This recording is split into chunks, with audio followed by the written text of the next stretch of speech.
Welcome back to the Best of Health podcast, where I talk today to Henrietta Norton, Director of Wild Nutrition and a fellow nutritional therapist with a functional medicine mindset. Henrietta Norton has a wealth of information that we discuss, and the conversation was just so engaging. We talk about women's health from fertility right the way through to menopause. And specifically, we talk about endometriosis, as this is a journey that Henrietta has been on herself. We also talk about the sustainability, which is the foundation of Wild Nutrition and their products, right from choosing and selecting the herbs that they use in their formulations through to the end product, which is ourselves. This is a fantastically illuminating conversation with my dear friend and colleague, Henrietta Norton. I hope you enjoy it as much as I did.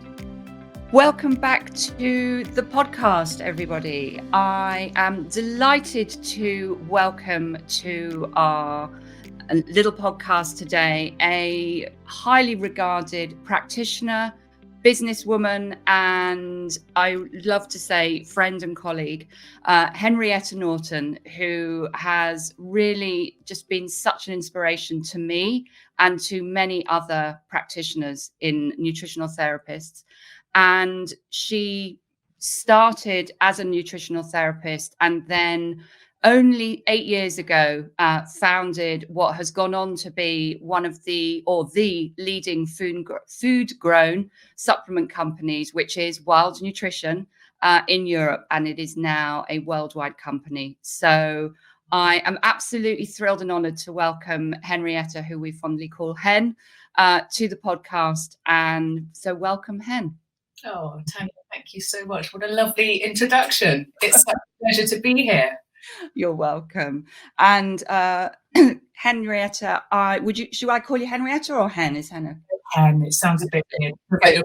Tell me off. So to introduce you to maybe some of our listeners that haven't heard of Wild Nutrition and your good self, could you maybe take us back to the beginning in terms of what inspired you to enter into the world of natural medicine and train as a nutritional therapist, which probably seems like a long time ago now? Many moons ago, yeah. 20 years ago when I was first started training. But actually, I think it started a long time ago. When I kind of look back, I realised that I've always had this innate kind of curiosity for the body and well-being, and so I think it was always there. But I'm yet to meet a nutritional therapist who hasn't gone into the world of nutritional therapy that hasn't experienced some kind of health dysregulation themselves. And for me, it was very much about experiencing health niggles around digestion and energy, and losing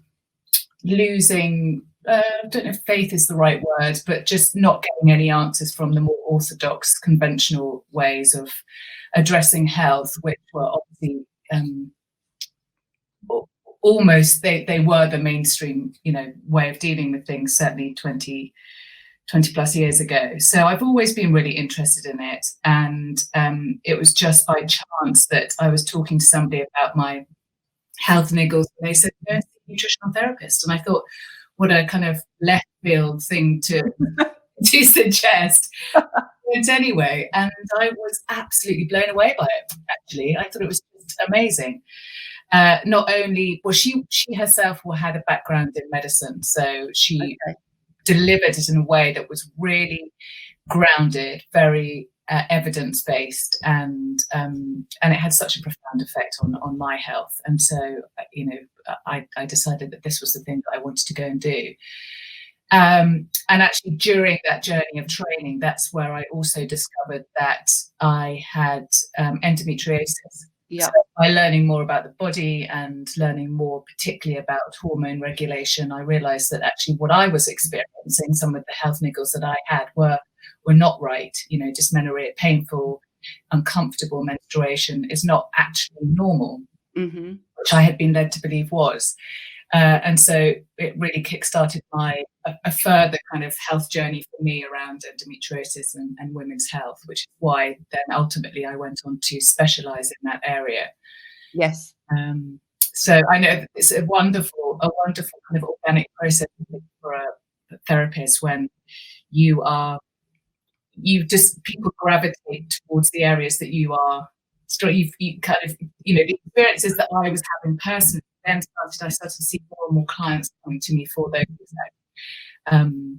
conditions as well. So I felt in a really privileged position to be able to help people both professionally but also have a personal understanding of the condition as well.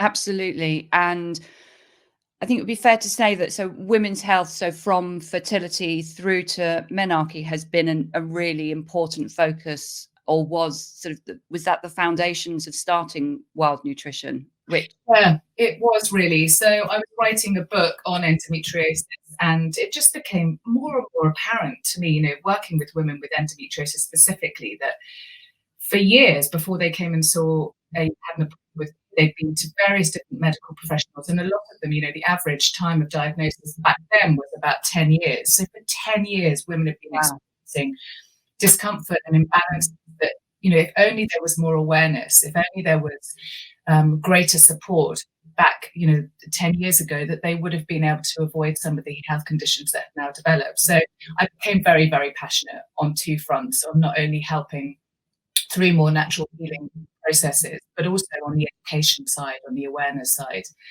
And yeah, I was writing the book on endometriosis, and the editor at the time asked if I could recommend some supplements, and I couldn't put my hand on my heart and recommend anything that was on the market at the time, both for a number of different reasons, both in terms of the quality of the ingredients, but also the formulations.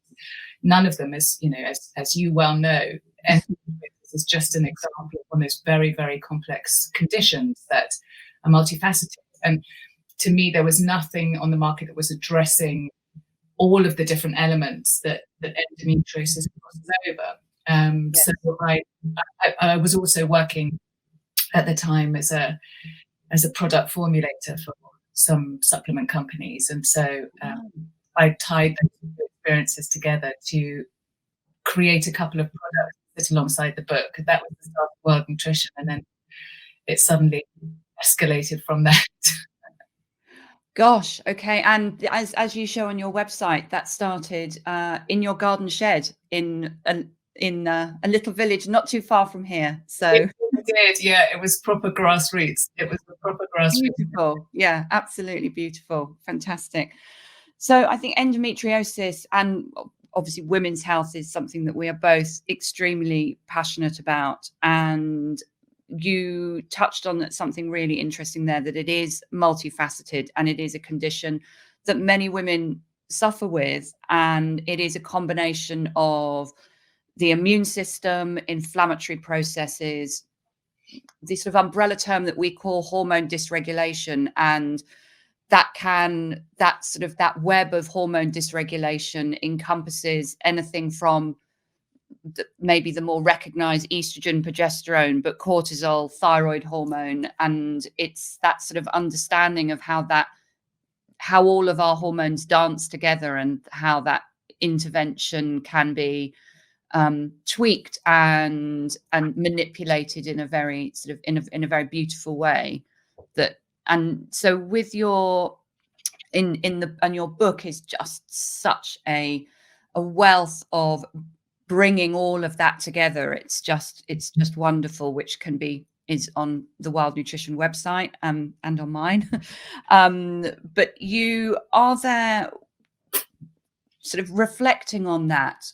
I'm sort of very interested around the immune component, and especially what is coming out currently about sort of, and I don't know whether you've read this, that around that women are noticing since they've had a vaccine that they've experienced more menstrual irregularities. Did you notice any particular immune component to when you were working with endometriosis, and how you began to formulate some of your products at Wild around that? Absolutely, it's essential. It's a governing theme. You know, there are lots of different theories as to why endometriosis both develops but also progresses. And the thread that runs through all of these is the moderation, the integrity of our immune system. But that in and of itself is so complex. Yeah, so complex. It really needs to be unpicked further. And I think that's what is both that illustrates the sophistication of the body, the intelligence of the body, but also why you need to work so closely with women with endometriosis on so many different systems. So, just for that immune connection, the immune system, the connection with the immune system affects the detoxification system. So, I would actually argue that, I love the way you talk about it as this immune system being this sort of hormones being a dance. And, I would say immune system and the detoxification system is almost like the conductor of an orchestra. So, if your detoxification channels are kind of central to orchestrating that hormonal balance. It's responsible for the conversion of favorable estrogen into less favorable estrogen. It is responsible for moderating our conversion from T4 to T3, so the implication in thyroid health. It's responsible for moderating the stress hormones, cortisol. Yeah. So all of these things are, and so for me, when we're looking at supporting the immune system with endometriosis, we've also absolutely got to be looking at the detoxification system.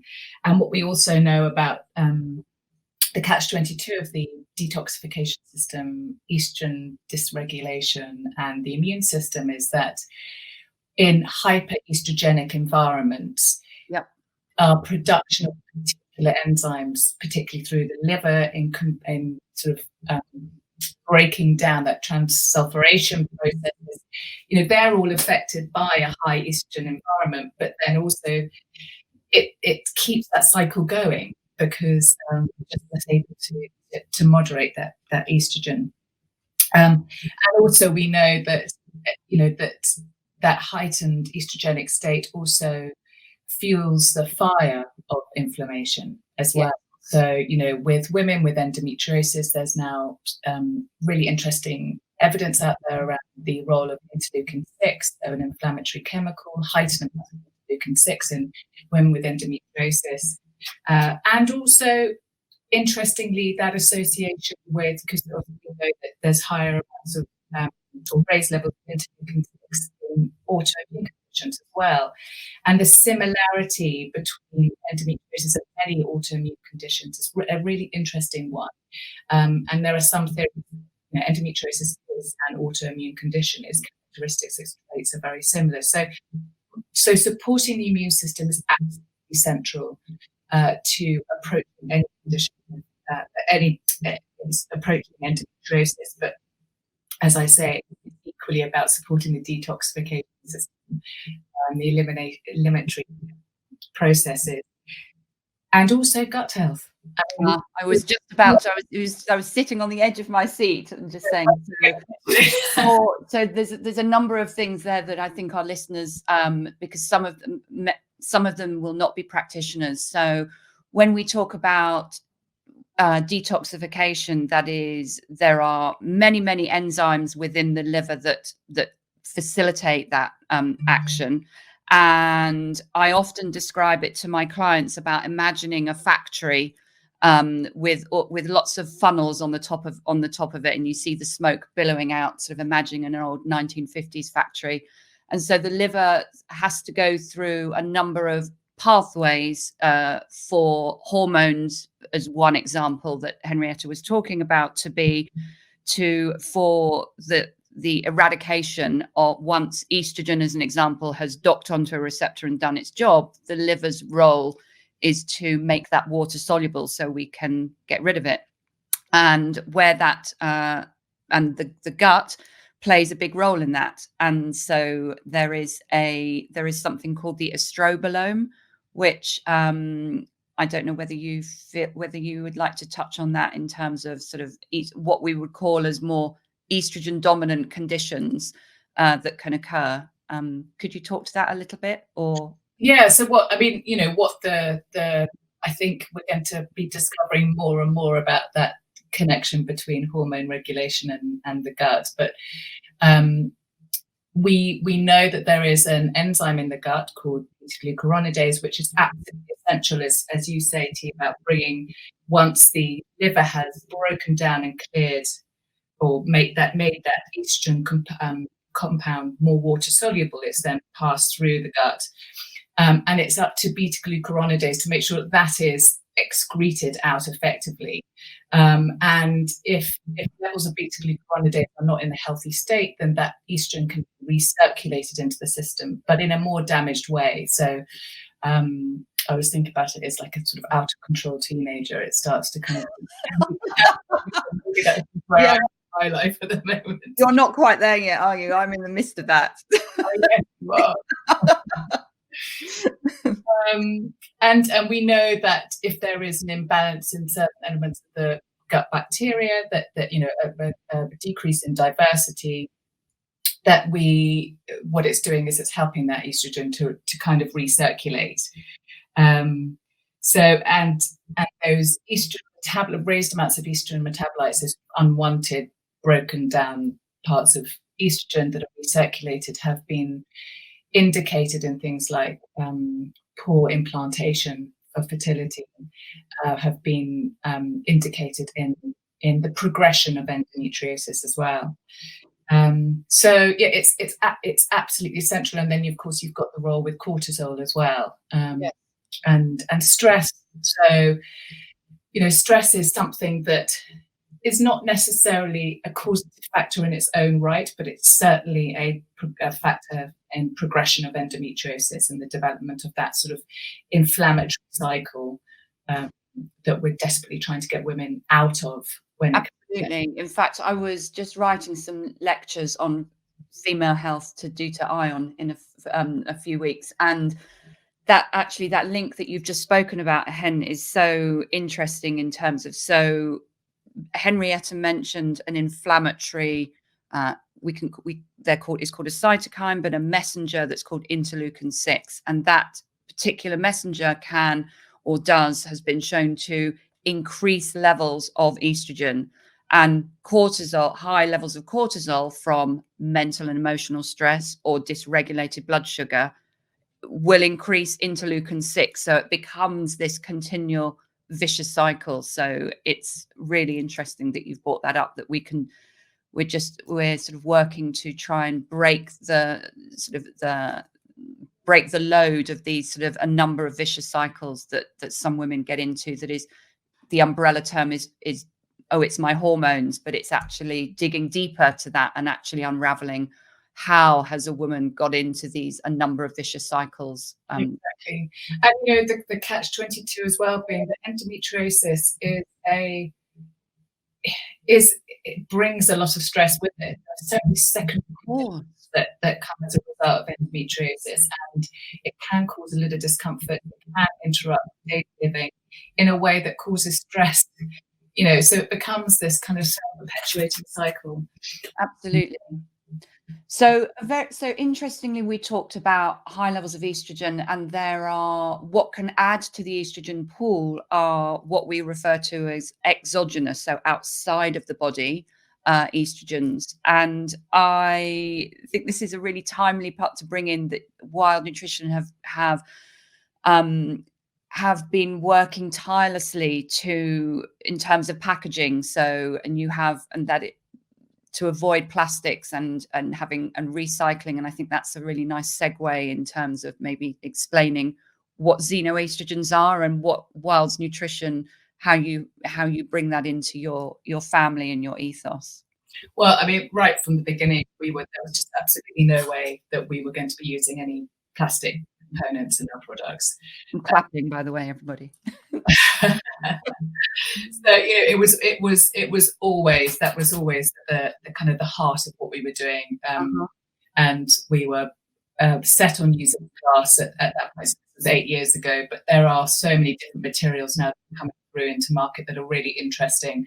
But going to the point about any estrogens, these are effectively compounds that we can find in plastic, in our atmosphere that sort of mimic the structure of estrogen and therefore initiate a very similar cycle to everything that we've just spoken about, and can contribute to that imbalance between the key sex hormones, which can again fuel that cycle, particularly when it comes to conditions like endometriosis. And so it's really important it was very important for me when, developing the products, that we weren't just creating products that help your body to clear and get out of that cycle, but you weren't contributing to it with environmental xenoestrogens, so plastic materials. But so that was always really important and remains to be so today. It felt completely and continues to feel completely counterintuitive for us to be creating something for human health that robs from planetary health. Here we are as a company who has a main focus on fertility and female health. If we're increasing fertility, supporting fertility in women and men, but taking away from the fertility of the ground, and it just doesn't make any sense.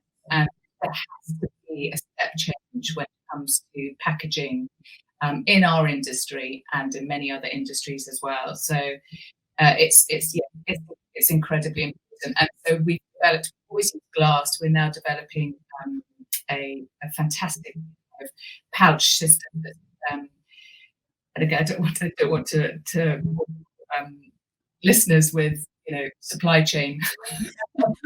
No, but it is it's very topical. It's incredibly topical, and it's interesting because when we had a front retail shop, which now everything is online, but we would get clients coming in saying, I wish we could have a refill system. We could bring the glass jars in. And so it is and there are many consumers that is a very important decision process in everybody's own eco environment, and how that impacts the eco environment of everything from the gut, from the microbiome to absolutely, as you've said, the entire planet. So it's very interesting. We're so connected with our environment. If it's not healthy, we can't be healthy. So the pouches are for refilling, so you could just fill the glass jars. But what was really interesting in working this project, this was something that Charlie, my husband and co-founder, he worked tirelessly on, because there are a lot of products in the market that say that they're plastic free, but actually they still leach microplastics into the soil. So when you have to compost them, and they still leach microplastics into the soil, and it's actually the microplastics that seem to be more detrimental to our health than the larger compounds. So it's you really have to do your research to find authentic, environmentally supportive products. That's incredible. Okay, yeah.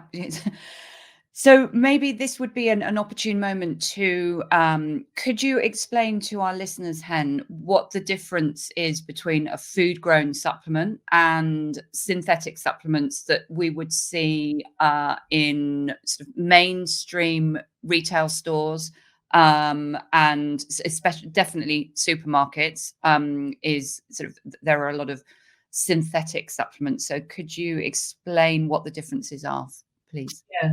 So it's a complex one, but it's the easiest way of describing it. How I kind of picture it when I'm explaining it is, I picture, if you think about any nutrient, any vitamin, mineral, trace mineral, whatever it might be, you think of how it would be found in nature is like a jigsaw puzzle. So you have all the pieces connected, and when we ingest food, we recognize that our system recognizes that picture and it knows what to do with it. When we synthetically produce something, we are the supplement industry is dominated by a manufacturing technique that effectively recreates that jigsaw puzzle, but only using certain parts of those jigsaw pieces. So you don't have the full connected piece, you don't have the full picture, you don't have all the other little, and actually it's those little bits that are so incredibly important for telling our body what it is, how to use it, and how it can actually get across the cells as well, to actually function in the body. So, and it was during my time, I mean, I spent seven years formulating products in a very synthetically dominated industry, and it became more disillusioning, more disillusioned by what I was seeing, and then understanding how the body works. You know, and there are some statistics on how well synthetic nutrients are absorbed, and predominantly you're going to take very high doses, but you're actually excrete a lot as well. Yeah. You can't use a large amount of it. So what we do, so the food growing process is effectively saying it's a way of replicating that process in nature, a way of replicating that jigsaw puzzle. So you are creating a nutrient that has got jigsaw pieces of the jigsaw puzzle together, so the body can use it really well. And the studies that we've done on the process show that many of the nutrients used are not only better absorbed but better retained in the body. And I think that's a really key part of it. But we're talking about, you know, the better retained the nutrient is, the deeper it can work in the body, the more effective it can be in the cells.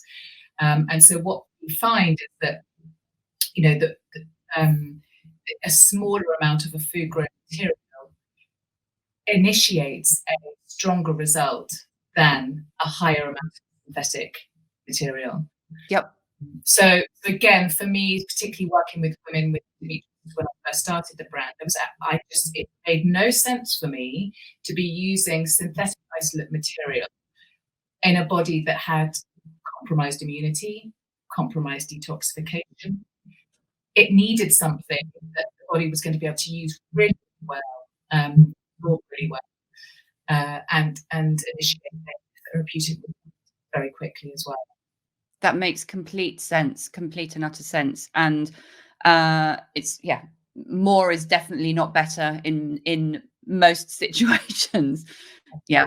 But it takes a lot of, it takes a sort of mindset, shift in mindset, because we have been conditioned that more is more. Yes, and I think, and also that fits into the mentality of trying to segment both the body into different systems and not understanding even the interconnectedness of the endocrine system. So the interconnectedness of all the different hormones that come under that, together with how that web extends across every other system within the body.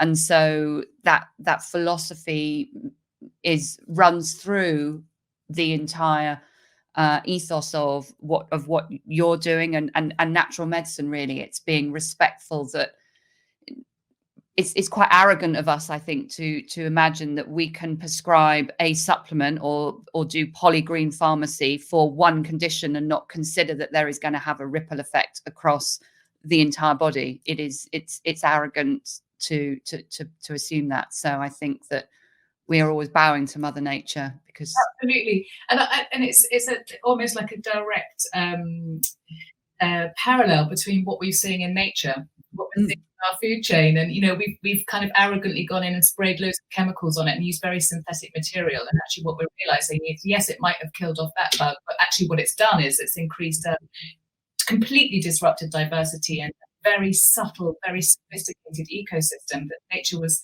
controlling very well before we came in. Yeah, absolutely. Yeah, absolutely.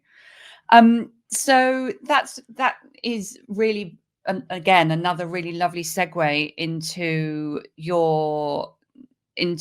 a certification that you have just very, very recently attained, which is BCorp, which there are very few companies in the UK that have this.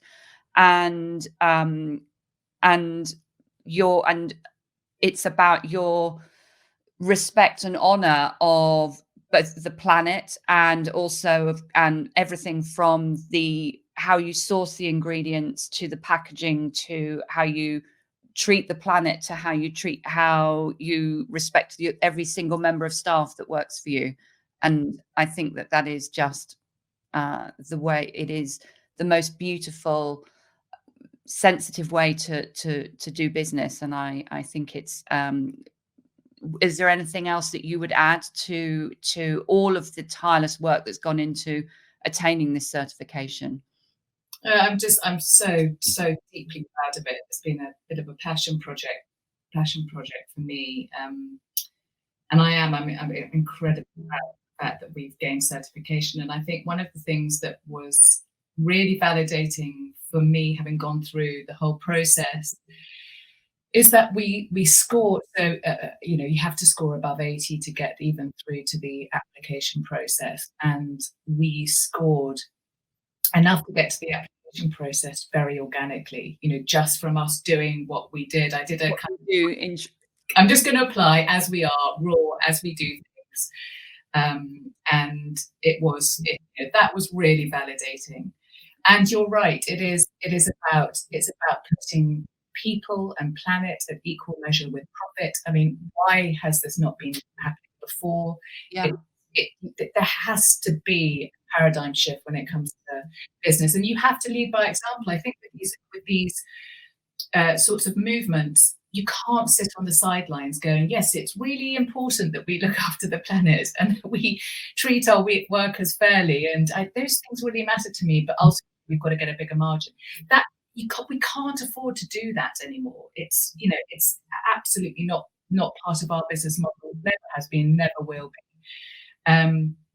But it is about, as you said, it is about how we treat everything from how we procure our ingredients, so making sure they are traceable, making sure that they are sourced in a very basic and natural way, in a way that is supporting the communities as well. So, for example, our turmeric and our ashwagandha in India, supporting the communities on the farm, making sure that they are paid, women and men are paid equally, that they are looked after. Because, this is where a lot of ingredients fall down. You don't have that full traceability. Yeah, really incredibly important. It's also about how do we engage with our local community? How do we support our community here in Lewis? We have a charity day that all of our everybody that works for World Nutrition can go out and support a charity of their, pay them to go and support a charity of their choice. Anything that resonates with them, anything that touches them. I work with Open Door, which I know, yeah, do something for an Alzheimer's charity. There are lots of things that we as a business feel very strongly about supporting our part in the wider system, whether that's internally in our office space, whether that's in our community, or whether that's planetary. A really fantastic movement, and I hope it is already getting a lot of traction in the UK, which is great. Brilliant, amazing, thank you. So to circle back round to some elements of women's health, and we talked about stress, and I can't help but I have to mention probably my all-time favorite nutrient herb for what I refer to as tempering the stress response, because that anything that upregulates the stress response it really sort of feeds that or drives an inflammatory, goes on to drive an inflammatory response is probably the simplest way to explain that to our listeners. And so one of my most favorite herbs is ashwagandha, and yours is, and you've just mentioned it, is sourced in India, but it's a specific form, isn't it? I remember talking to Lorna about this. It's a very particular part of the plant, isn't it, that you source? So the term we use a form of ashwagandha called KSM ashwagandha, and the KSM just relates to the area in India that it's grown in, which is very nutrient rich area for the ashwagandha plant to grow. And ashwagandha, we use root part of the herb, and as you say, it is such a beautiful herb. I mean, there are very few that don't benefit from a little bit of ashwagandha in their life. It's fantastic. It's so beautifully put at tempering the stress system, or the stress management system in the body. It is the most studied form of ashwagandha, so it's 11 published clinical trials done on it. And whenever I explain the benefits of it, I always feel slightly as if I'm dancing on the edge of a kind of snake oil. Yes, I know. One of those things that seems to be beneficial for so many different conditions, because, as you say, when you are working on mitigating the stress in the body, you're working on mitigating or rebalancing so many different other functions in the body, inflammation being one of them, cognitive health. Yes.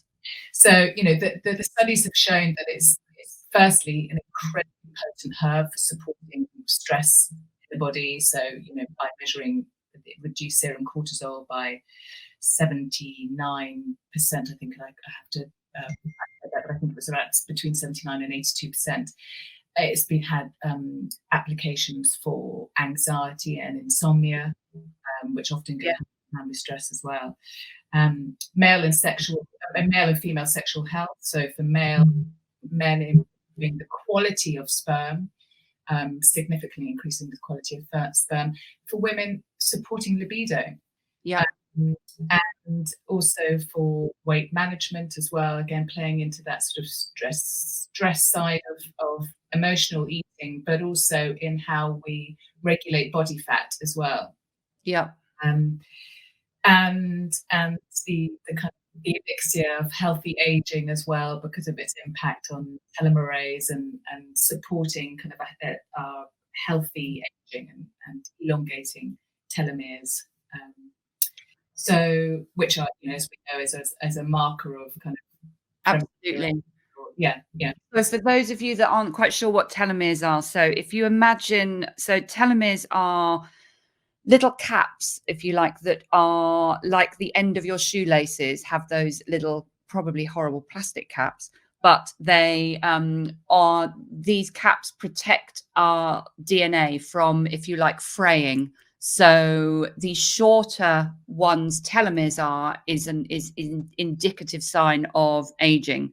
So ashwagandha has the potential and the ability to protect those telomeres. So thus is used in an anti-aging type of program, but also, as Hen was saying, is has amazing uses for brain function and lessening inflammation within the brain as well. So it is not a snake oil, but yeah, we both stole the virtues of it so much that we could be mistaken for it. Yeah, absolutely. But it's, it's been so heavily researched, this particular form of ashwagandha. And then we've also got magnesium in combination with it, beautiful mineral that is so supportive for so many different functions in the body. So it is by far and away one of our best-selling products for that very reason. It's just incredible, and I love the versatility of it, and I mean that across the ages as well.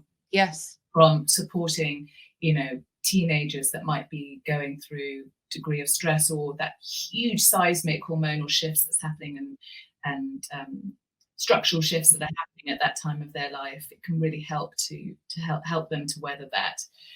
But also, going into our more mature years and supporting cognitive function and inflammation then as well. So absolutely. And so you will find, so there's Wild Nutrition do some lovely bespoke teen girl, teen boy, which my daughter is on the teen girl, hasten to add, product. And in the formulation, there is ashwagandha within those formulations for that reason. So have you got any new exciting products that are sort of heading our way that that you would like to sort of talk about, or have you got any sort of final anything that what's on the table now that you're taking a big breath, hopefully, and just enjoying and letting be this sort of the process of certification for BCorp? Is there are there new plans on the table? There are always new plans. I know. Always be plans at the table. It's that's that the hard part is kind of reducing them into the ones that we bring out. But yeah, I mean, we've got some really exciting plans ahead in terms of product development. But the most imminent one is our launch of a product called Natural Glow. Yes.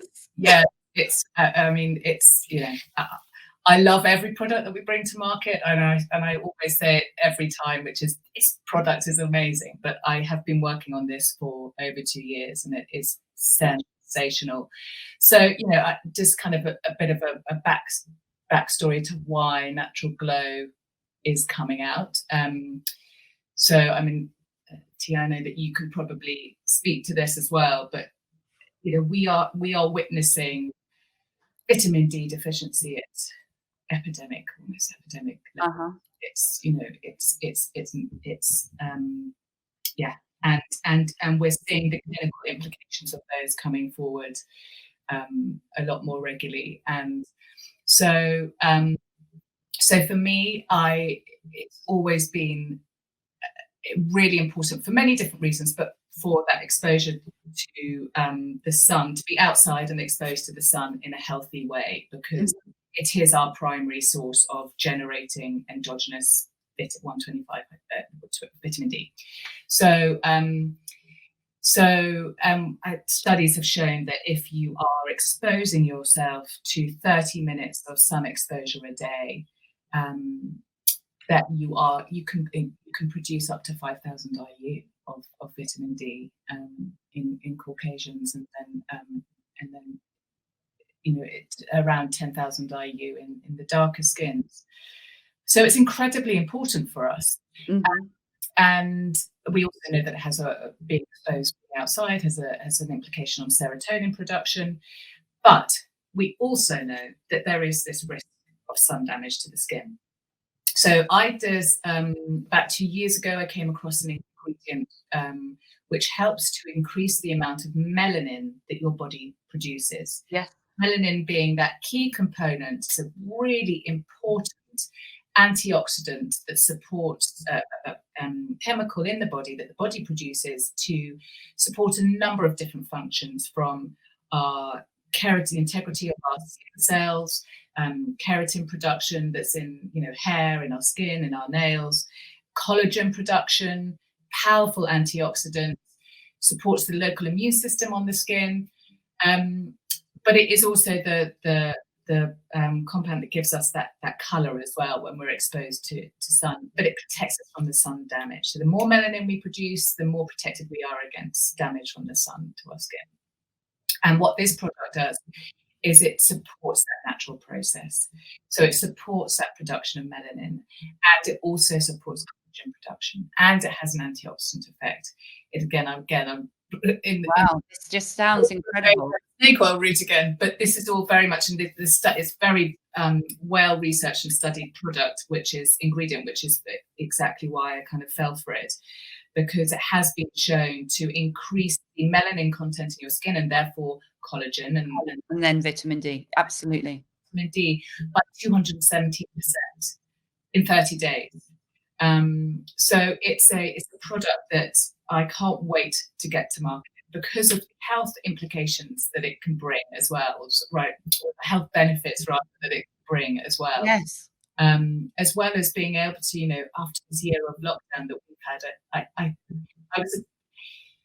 I was a little bit hesitant about bringing it out over just after lockdown, but actually I think this is the perfect time for us to be doing it when we've been locked inside in the winter. Reduced amounts of vitamin D exposure, reduced that amount of, you know, never has it been more important for us. Well, it's always been very important for us, but never has it been more, there's more awareness that we've got to support our immune system.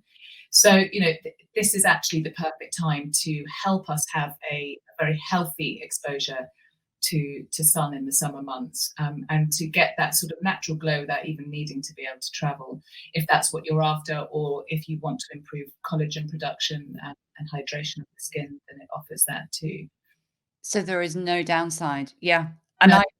I think it is very timely. I think this time last year when in the first lockdown, the sun was shining, it was people were out a lot, and by the third lockdown, it was after Christmas and it was dark, and we did feel very, very confined. And without doubt, and obviously there are many contributing factors, but the impact on people's mood and tolerance and just feeling and anxiety levels were so much more amplified. And the role of vitamin D in produce and its need to synthesize all of those feel-good neurotransmitters and melatonin as well. So not melanin, but we need that to make melatonin as well to help us sleep and our circadian rhythm. So this sounds to me, you've been formulating this for 2 years, which is incredible. But the thought process and the health of it's so much more than just saying take a vitamin D. It's considering again the beautiful web that our body has and all of those intricacies, and understanding and respecting how the body works and giving it that foundational support. I think it's incredibly exciting. Well, thank you, and I'm deeply excited about it. It's supporting our protection kind of inside and out. We're not saying don't use sunscreen, but we're saying, there is a way of sort of amplifying the health benefits of being in the sun internally. We're deeply excited about it. So it should be out in June. Lovely.